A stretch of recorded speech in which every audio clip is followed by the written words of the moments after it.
नमस्ते, hard reset channel पर आपका स्वागत है। इस एपिसोड में मैं आपको Microsoft surface pro 13 inch tablet पर पोर्ट, बटन और सेंसर दिखाऊंगा।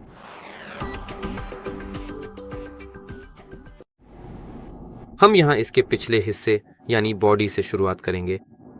हमारी पिछली बॉडी पर यहाँ ऊपर की तरफ कैमरा है जिससे हम अपने आसपास की चीज़ें रिकॉर्ड कर सकते हैं, और इसके बगल में यहाँ एक माइक्रोफोन है जो जाहिर है हमारे कैमरे से जुड़ा हुआ है, ताकि जब हम इस कैमरे से रिकॉर्डिंग कर रहे हों तो आवाज़ को बेहतर तरीके से कैप्चर किया जा सके। यहाँ नीचे हमारे माइक्रोसॉफ्ट लोगो पर एक फ्लैप है जिसे हम खोल सकते हैं और अपने टैबलेट को अलग तरह से सेट कर सकते हैं ताकि इसे देखने या इस्तेमाल करने में हमें आसानी हो। हम इसे पीछे की तरफ झुका सकते हैं, हम इसे वापस बंद कर सकते हैं और इसे लगभग 180 डिग्री तक झुकाया जा सकता है। अब हमारी रुचि इस जगह में है।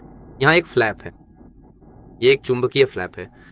हम इस फ्लैप को यहाँ इस छेद पर दबा सकते हैं, या बल्कि इस छेद के ऊपर, और जब हम इसे दबाते हैं तो हम देख सकते हैं कि यह नीचे से बाहर निकल आता है, तो इसे उठाया जा सकता है। और इसके नीचे क्या है? फ्लैप के नीचे हमारे टैबलेट के लिए एक रिप्लेसेबल डिस्क है। हम एक बड़ी या बस एक नई डिस्क खरीद सकते हैं। यदि हम अपने टैबलेट की मेमोरी को बदलना चाहते हैं तो इसका मतलब है कि हम इसे काफ़ी लंबे समय तक इस्तेमाल कर पाएंगे। ये यहाँ एक मानक पेंच से कसा हुआ है, जैसे कंप्यूटर में M2 SSD डिस्क होती हैं। यहाँ हम इसे वापस चुंबकीय रूप से बंद कर देते हैं और सब कुछ ठीक है। हम इस हिस्से को भी यहाँ बंद कर सकते हैं और आगे बढ़ते हैं। आइए अपने टैबलेट को उठाएं, तो शायद नीचे की तरफ से। नीचे की तरफ यहाँ 2 छेद हैं, हालांकि ये वाला सिर्फ एक गाइड की तरह है। यहाँ दूसरा वाला हमारे लिए अधिक महत्वपूर्ण है, क्योंकि इसमें हमें अपने कीबोर्ड के लिए पोर्ट मिलेगा। अगर हम इस पोर्ट का उपयोग करके कीबोर्ड कनेक्ट करना चाहते हैं तो हम ऐसा कर सकते हैं। हमारे डिवाइस के बाएं किनारे पर हमें यहाँ 2 USB Type-C पोर्ट मिलते हैं। तो ये एक है और ये दूसरा है। और मैं यहाँ ये बताना भूल गया कि पिछले किनारे पर यहाँ बीच में आप देख सकते हैं कि ये थोड़ा बाहर निकला हुआ है, और हम वहाँ हल्के से कुछ छेद जैसे देख सकते हैं। ओह, अब वे स्पष्ट रूप से दिखाई दे रहे हैं। और बेशक ये वेंटिलेशन छेद हैं, ताकि हमारा टैबलेट हमेशा ठंडा रहे, है ना? ताकि ये ठीक से काम करे और ठंडा रहे, ताकि ये ज़्यादा गर्म ना हो। इसीलिए इसमें यहाँ ऐसे वेंटिलेशन छेद दिए गए हैं। हमने पिछला हिस्सा देख लिया, हमने बायां किनारा देख लिया। अब हम दाहिने किनारे की ओर बढ़ते हैं।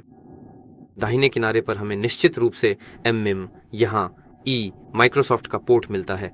माइक्रोसॉफ्ट कनेक्ट, जिसकी मदद से आप डिवाइस को चार्ज कर सकते हैं।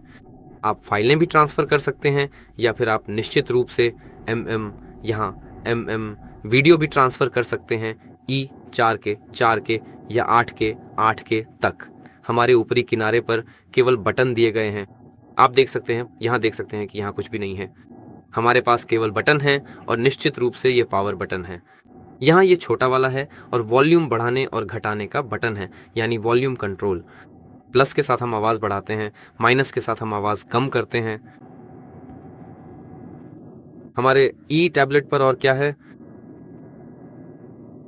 हमारे टैबलेट पर इस जगह यहाँ और यहाँ स्पीकर दिए गए हैं। ये यहाँ है इस ऊपरी किनारे पर, मतलब किनारों पर, लेकिन थोड़ा और ऊपर की तरफ, ताकि निश्चित रूप से आवाज़ हमारी तरफ बेहतर तरीके से फैल सके। और निश्चित रूप से स्पीकर के अलावा आप बीच में यहाँ लाखों अलग अलग बिंदु देख सकते हैं। तो चलिए अब उनकी तरफ चलते हैं। मैं कोशिश करूँगा कि वे अच्छी तरह से दिखाई दें।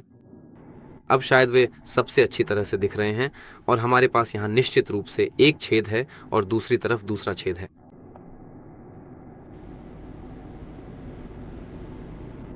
इस जगह और उस जगह पर ये माइक्रोफोन है, जो निश्चित रूप से मानक रूप से ध्वनि को इकट्ठा करने के लिए उपयोग किए जाते हैं। और बिल्कुल बीच में हमारे पास एक कैमरा भी मौजूद है। इसके अलावा हमारे पास यहाँ 2 छोटे धब्बे भी दिखाई दे रहे हैं, जो कि काले रंग के हैं। इनमें से जो पहला वाला है वह एक इंफ्रारेड डायोड है, जिसकी मदद से हम उन इंफ्रारेड तरंगों, या फिर आप कह सकते हैं कि लाल तरंगों का सिग्नल आसानी से भेज सकते हैं।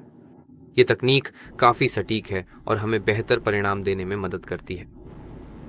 हम और बगल में यह कैमरा है जो उन तरंगों को पढ़ता है।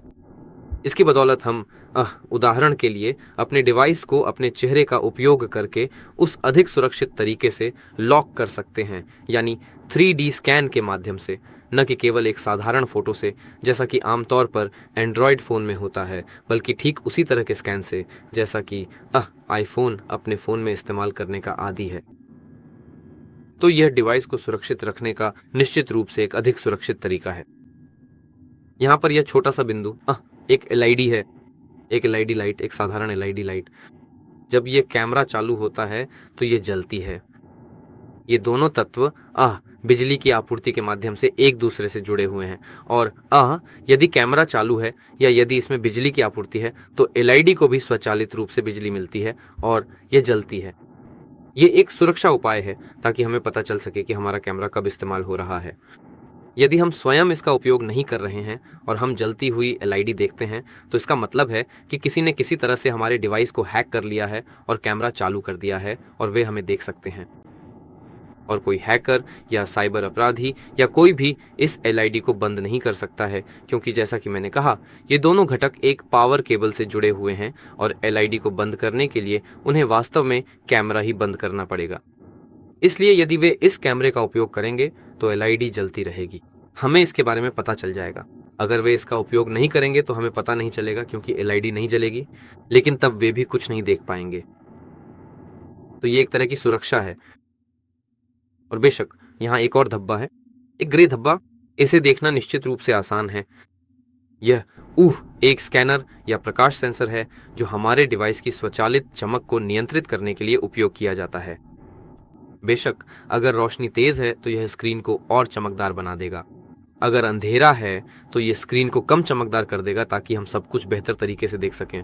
और निश्चित रूप से आपको हर पल खुद से चमक बदलने की ज़रूरत नहीं पड़ेगी।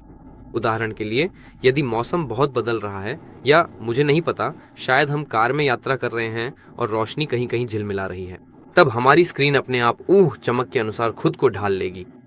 और निश्चित रूप से आखिरी बिंदु, जैसा कि मैंने शुरुआत में कहा था, दोनों माइक्रोफोन। इस डिवाइस पर मुझे बस यही पोर्ट और बटन मिले हैं। अगर यह वीडियो आपके लिए मददगार रहा तो कृपया लाइक करें और सब्सक्राइब करें। मेरी तरफ से बस इतना ही। मैं विदा लेता हूँ।